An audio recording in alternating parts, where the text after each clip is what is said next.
اللہ میری دوڑ تیری طرف ہے، چاہے میرے کام مخلوق کے راستے سے بنا یا براہ راست بنا، میں ان مخلوق اور میں محتاجوں کی پلٹن کے پیچھے نہیں چلتا۔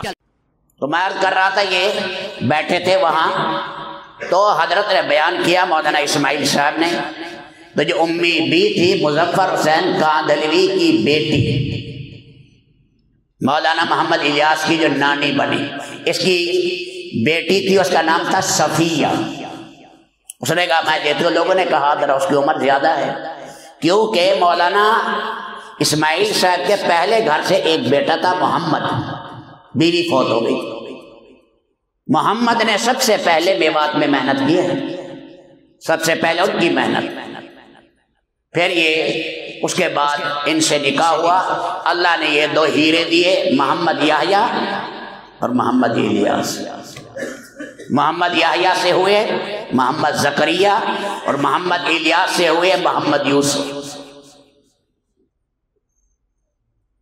وہاں ہم تھے، ہمیں بتایا وہاں کے سچے لوگوں نے، میں 83 میں گیا تھا وہاں پر نظام الدین، تو کہا یہاں یہ حجرہ تھا، مولانا اسماعیل صاحب اس میں ہوتے تھے، بنگلے والی مسجد۔ فرمایا کہ اللہ کا ذکر اتنا کرتے تھے کہ جب وہ یہاں سے کہیں سفر پر ایک دفعہ گئے تو در و دیوار سے اور چارپائی سے ذکر کی آواز۔ یہ تقوی کا امام خاندان تھا۔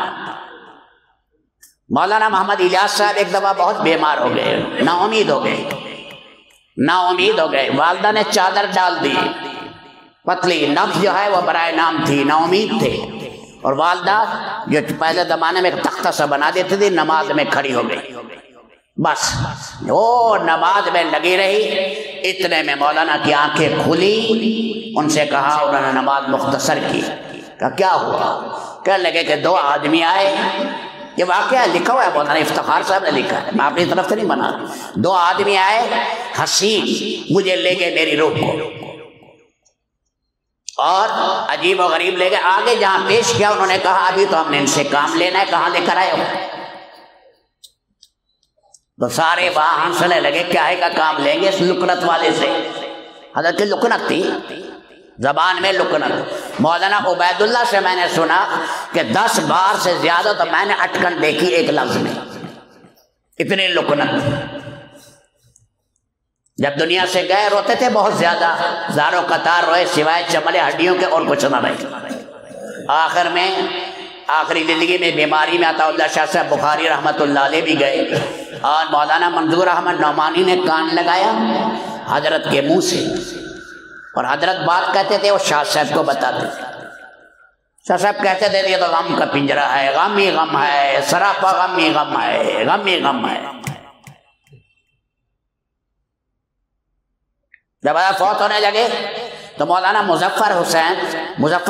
مولانا جو ہے ظفر احمد عثمانی وہی تھے، مولانا شبیر احمد عثمانی، ظفر احمد عثمانی حضرت خانوی کے بھانجے ہیں، ظفر احمد عثمانی وہی تھے، اور وہاں پر اور حضرات بھی تھے، حضرت شیخ بھی تھے۔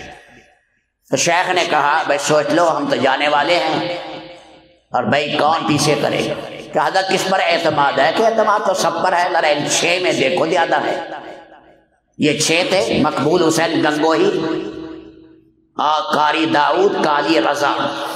قاری داؤد صاحب میوات کے تھے، قاری رضا صاحب، مولانا انعام صاحب، مولانا یوسف صاحب، یہ حضرات مولانا احتشام الحسن کاندھلوی، یہ حضرت شیخ کے سالہ ہیں، مولانا اظہار الحسن صاحب کے بڑے بھائی۔ اب اس پر جو ہے ان حضرات نے فیصلہ جب سنایا، لمبا قصہ ہے، فیصلہ سنایا، انہوں نے کہا کہ حضرت آپ کے بعد کام سنبھالیں گے، ذمہ دار ہیں کام کے، امیر ہیں مولانا محمد یوسف۔ حضرت فرمایا بلاؤ اس کو، ساتھ والے کمرے میں تھے، بلایا، ساتھ آئے، انہوں نے 4 پیغام تھا بھی ابا جی جا رہے ہیں دنیا سے، 4 پائی کے ساتھ مولانا یوسف صاحب نے سر رکھا، فرمایا یوسف ادھر آؤ مل لو، ہم تو جا رہے ہیں، یوسف ادھر آؤ مل لو، ہم تو جا رہے ہیں۔ بس ملے، اللہ نے کیا وہ نور اور نسبت منتقل کی۔ آخری لفظ خاموشی کے بعد یہ تھے، اللہم مغفرتک اوسع من ذنوبی، تیری بخشش میرے گناہوں سے زیادہ ہے۔ بس اگلا لفظ زبان تو طلا ہو گئی. پھر مولانا انعام صاحب نے بولا وَرَحْمَتُكَ أَرْجَى عِنْدَ مِنْ عَمَلِ عِنْدِي مِنْ عَمَلِ. یہ حدیث کے لفظ ہیں. ایک صحابی کو اللہ کے نبی نے کہا، اس نے آیا کہ میرے بڑے گناہ ہیں، ما ترکت جاجا ولا حاجا اکتتفتھا، میں نے کوئی گناہ نہیں چھوڑا جاہلیت کے زمانے میں جو میں نے نہ کیا ہو. اللہ کے نبی نے فرمایا ادھر آؤ پڑھو اللہم مغفرتک اوسع من ذنوبی ورحمتک ارجی عندی من عملی.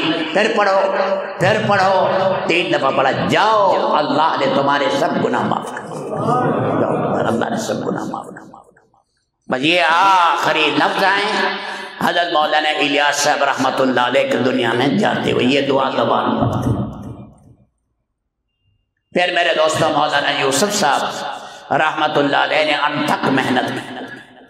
ان کی موت پر شیخ نے فرمایا تھا کانا مملوکی فاضحا مالکی، تھا تو میرا غلام بن گیا میرا آقا، یعنی تھا میرا شاگرد، اللہ نے بلندیوں پر پہنچایا.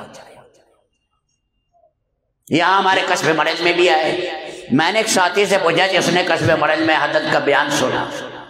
میں نے کہا کہ آپ نے مولانا یوسف صاحب کے بیان میں کیا کہا؟ سنا سجا. کہنے لگا بھائی اتنا مجھے یاد ہے، وہ نوجوان اب تو بوڑھے ہو گئے ہیں، وہ نوجوان کہنے لگا اتنا یاد آئے بھائی یہ جذبہ بنتا تھا یا دین پر جان دے دو، بس دین پر جان دے دو. وہ غم تھے سراپا غم.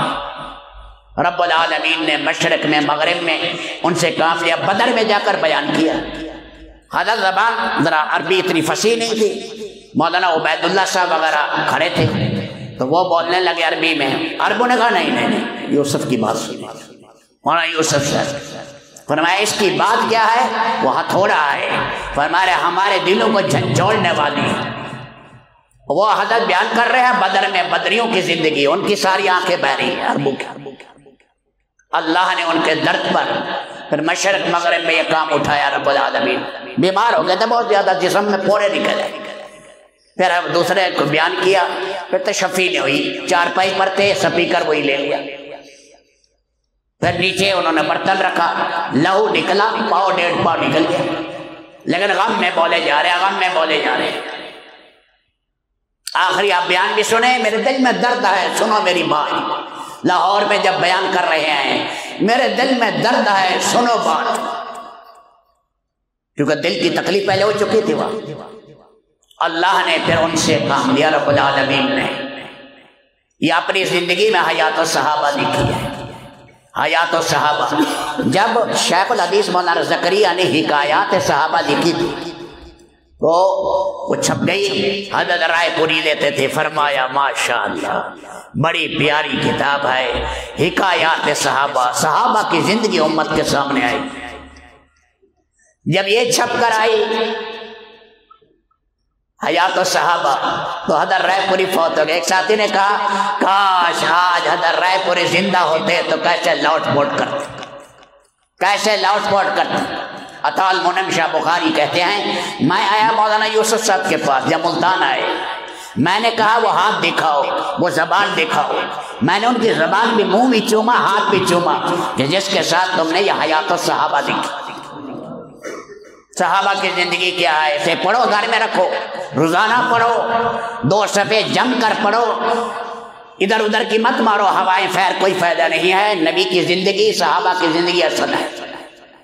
پہلی میں دعوت کھولی ہے، پھر اس کے بعد ہجرت اور جہاد کھولا ہے.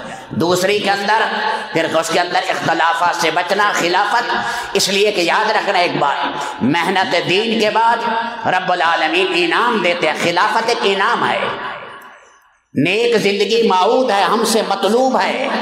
نیک زندگی ہم سے مطلوب ہے. اس پر رب انعام دیتے ہیں. برکتیں، عزتیں، سروں پر تاج رکھنا یہ انعام ہے. یہ مقصود نہیں ہے، وہ معود ہے. نیک زندگی مقصود ہے. نیک زندگی پھر اس پر اور اختلافات سے بچنا، اور اس کے ساتھ پھر وہاں مال خرچ کرنا، مال دینا. معاشرت کو بیان کیا، بہت زیادہ بیان کیا. اور پھر سارے درمیان میں معاشرت کے وفات پر، خوشیوں پر، بڑوں کے جانے پر کیا غم تھے، کیسے رہتے تھے، ماں باپ کا احترام، مستورات کا احترام. آخر میں صحابہ کرام کی شادیاں. پھر تیسرے حصے میں شروع میں ایمانیات بیان کیا، پھر اس کے بعد علم الہی بیان کیا، پھر ذکر بیان کیا، پھر سارے صحابہ کرام اور رسول پاک کی نصیحتیں بات بیان کی۔ آخر میں لکھا تائیدات غیبیہ، کیا سمجھایا؟ تائیدات غیبیہ مکمل دین کے بعد نہیں آ سکتی بغیر اس کے۔ برکتیں آئیں، زمین و آسمان نے اپنی برکتیں اڈیل دی، درندے سلام کرنے آ رہے ہیں، بھیڑیے بہر سلام کرنے آ رہے ہیں، چیزوں میں برکتیں آ رہی ہیں، اور جناب پانی کا تھوڑا سا گھونٹ ہے، ایک لشکر اس کو پی رہا ہے، گوشت کے اندر اتنی برکتیں ہو رہی ہیں، چیزوں میں اتنی برکتیں ہو رہی ہیں، یہ سارے جہاں پاکیزہ زندگی آئی، یہ آخر میں حضرت اس لیے لائے کہ سارا دین جب زندہ ہوتا ہے پھر اللہ کا غیبی نظام حرکت میں آ کر زمین و آسمان اپنی برکتیں کھول دیتے۔ تو میرے دوستو پھر اس کے بعد مولانا انعام صاحب تھے، حضرت شیخ زندہ تھے، بڑے زندہ تھے، بڑے زندہ ہوتے ہیں فتنے جلدی ختم ہوتے ہیں۔ البرکت مع اکابرکم، حدیث ہے، برکت تمہارے بڑوں کے ساتھ۔ حضرت کے زمانے میں بھی ایک فتنہ کھڑا ہوا تھا، بہت زیادہ کھڑا ہوا اور بہت زیادہ ہوا تھا، لیکن 4-5 سال کے بعد وہ فتنہ ختم ہوا، فتنہ جا کر ختم ہوا مولانا انعام صاحب کے زمانے میں۔ 32 سال اللہ نے کام دیا، پھر 10 آدمی بٹھائے اور فرمایا یہ شورا ہے۔ 10 آدمی کا کیا معنی ہے؟ ان میں ہر ایک میں استعداد امیر بننے کی ہے، لیکن مشورے سے بنو، یہ استعداد، یہ میں شورا بنا دیتا ہوں، شورا جو ہے اس کے اندر فیصلہ کرے۔ آپ صاف ظاہر ہیں 20 آدمی بیٹھے، 50 بیٹھے، کسی بات میں اختلاف ہوگا، کوئی بڑائی ہوگا تو فیصلہ کرے گا، آرام اختلاف تو ہوتا ہے۔ قرآن کریم ہڈیوں پر تھا، اوراق پر تھا، ہرن کے چمڑے پر تھا، اونٹ کی ہڈیوں پر لکھا ہوا تھا، قرآن مصحف کی شکل میں آئے، کتابی شکل میں آئے۔ حضرت ابو بکر تیار نہیں ہو رہے، عمر کہہ رہے ہیں ابو بکر تیار نہیں ہو رہے، اختلاف تو ہو جاتے ہیں، اختلافات ہوتے ہیں، پھر آخر کار فیصلہ ہوتا ہے۔ تو فرمائیے بیٹھ کر فیصلہ کریں۔ ان میں 7-10 بردار ہو گئے، میں 3 پر آ گیا معاملہ، مولانا اظہار الحسن صاحب، مولانا زبیر صاحب، مولانا سعد صاحب۔ پھر مولانا اظہار صاحب نے کہا میں تو دنیا سے جا رہا ہوں، میرے تو 90 سال اوپر عمر ہو چکی ہے، مولانا سعد صاحب کے نانا، ابھی یہ 2 کام سنبھال لیں، یا 8 آدمی فی الحال ان کی نگرانی کرتے رہیں، یہ ان سے مشورہ دیں گے، یہ فرمائیں۔ اور آپ کو پتہ ہے مولانا سعد صاحب یہی بیانات بھی کرتے رہے، فیصلے بھی کرتے رہے، ہم یہاں آنکھوں سے دیکھتے رہے، بنگلہ دیش دیکھا، باہر ملکوں میں دیکھا، یہاں بیٹھے ہوتے تھے، یہاں ریونڈ میں حاج صاحب کی کرسی ہوتی تھی فیصلہ۔ آپ نے سنا گے 14-15 کے قریب اجتماعات کے بیانات مجھے یاد آئے، اور سارے کہتے تھے اللہ کیسی آپ نے میرے مولا خاندان الیاس میں کیا نسبت منتقل کی ہے۔ پھر آ گیا شیطان 15 میں کہنے لگے جب امارت ختم کرو، اب جو ہے امارت یا کسی اور جگہ منتقل کرو، یا جو ہے بدل کر ہر مہینے نیا امیر بناؤ۔ بس یہاں سے میرے دوستو یہ حالات آئے۔ ہم یہ دعوت دے رہے ہیں کہ میاں اصل سے جڑو، اصل سے کٹو گے ساری دنیا میں پریشانی آئے گی۔ 4 سال تک ساتھی آواز لگاتے رہے کہ میاں اصل سے جڑو، اصل سے جڑو، لیکن انہوں نے چپ کر کے علیحدہ مرکز بنانے شروع کر دیے، انڈونیشیا میں، ملیشیا میں، آسٹریلیا میں، کینیڈا میں، ہر جگہ۔ اب پریشان ہوئے ہم نے کہا اب کیا کریں اس کے لیے؟ اصل مرکز سے امت ٹوٹ رہی ہے، اصل سے۔ مولانا سعید احمد خان صاحب کے مکتوبات آپ پڑھیں، بڑی مشکل سے امت میں اجتماعیت قائم ہوئی، رنگ نسل کٹے، قبائل ٹوٹے، سارے نقشے ختم ہوئے، امت بنا قائم ہوا، ایک امت بن کر چلے، مشرق مغرب کے سارے کہنا مان کر اس کی چلیں۔ فرمایا اللہ نے نظام الدین میں شکل پیدا کی ہے، ایک امیر اور برکت پر۔ اب میرے دوستو یہ خلفشار ہے، رب العالمین ہمیں امید ہے اللہ سے کہ رب العالمین اس خلفشار کو ختم کریں گے، لیکن ہماری کوشش ہوگی، ہماری محنت ہوگی، ہم اصل مرکز کے ساتھ کام کر رہے ہیں، ہماری پشت پر اسباب زہرا میں نظام الدین ہے، حقیقت میں اللہ کی طاقت ہے سب کے پیچھے، اصل مرکز کے ساتھ مل کر چل رہے ہیں۔ ہم انہیں سب کو کہہ رہے ہیں میاں اصل سے ملو، بنیاد سے مت کٹو، جیسے ساری دنیا میں اللہ کا دین پھیلا ہے، اس کی محبت آپ دنیا کے انسانوں سے نہیں نکال سکتے۔ وہ خاندان الیاس وہ خاندان ہے، اس کو در دیوار میں نور ہے، وہاں کا تو جانور بھی پیار دینے کے قابل ہے۔ اس لیے میرے دوستوں نیت کرو کہ انشاءاللہ ہم اصل مرکز کی دعوت بھی دیں گے، ساری دنیا کو جوڑیں گے۔ ہمارے لیے سب محبت کرنے والے ہیں، جہاں کی جماعتیں آئیں، کوئی کفر اسلام کا مسئلہ تو نہیں ہے، سب کو سینے سے لگائیں گے، سب سے محبت کریں گے، غیبتیں چگلیاں نہیں کریں گے، لیکن مساجد کو آباد کرو۔ جو طرز ہے، حاجی صاحب نے ایک موقع پر فرمایا، یہ بڑے بڑے مرکز اگر چلے گئے، باطل نے لے لیے، پھر کہاں کام کرو گے؟ مسجدوں میں۔ اگر مسجدیں بھی لے لی، حالات ایسے آ جاتے ہیں، مسجدیں بھی لے لی پھر گھروں میں، اور میں پھر گھروں میں کام کرو نا، مساجد میں کام کرو، بڑی بڑی بلڈنگوں سے کام نہیں ہوتا، کام کرو، منصب کا فکر نہ کرو، اس کا فکر نہ کرو، کرسی کا فکر نہ کرو، کسی چیز کا، اللہ کے لیے قدم اٹھاؤ اور امت کو مساجد کی آبادی پر، گھروں کی آبادی پر لگاؤ اور انہیں شرک اور کفر سے کھینچو۔ امت میں پاکیزہ معاشرت، معاملات زندہ ہو جائیں، حیا آ جائے، ہماری زندگی میں چلتا پھرتا دین نظر آئے، ہمارے معاملات اور معاشرت میں لوگ کہے واقعی تبلیغی ہے۔ یہ نہ ہمارے کاروبار میں دین نہیں، ہماری معاشرت میں دین نہیں، ہمارے لباس میں دین نہیں، کسی نے اثر لینا ہے، کسی نے اثر نہیں لینا۔ یہ ہوائی باتیں ہوا میں اڑ جائیں گی، وہ کہتے ہیں عملی طور پر دکھاؤ، عملی زندگی آئے گی دینی، مقناطیس کی طرح کھینچے گی۔ تو یہ قدم اٹھایا ہے، انشاءاللہ اللہ سے امید ہے اس کی برکت سے سارا عالم جڑے، سارے عالم کی بات ہو رہی ہے، ایک ملک کی بات نہیں ہے۔ اس لیے آپ کے پاس بھی جماعتیں آئیں گی، یہ صومالیہ سے آئیں گی، سوڈان سے آئیں گی، افریقہ سے آئیں گی، ملیشیا سے آئیں گی، اور جگہ سے آئیں گی۔ اس لیے مساجد میں اس کا انتظام کرنا اور یہاں کے لیے بھی تیاری کرنا کہ ساری دنیا کے تقاضے ہم نے پورے کرنے ہیں۔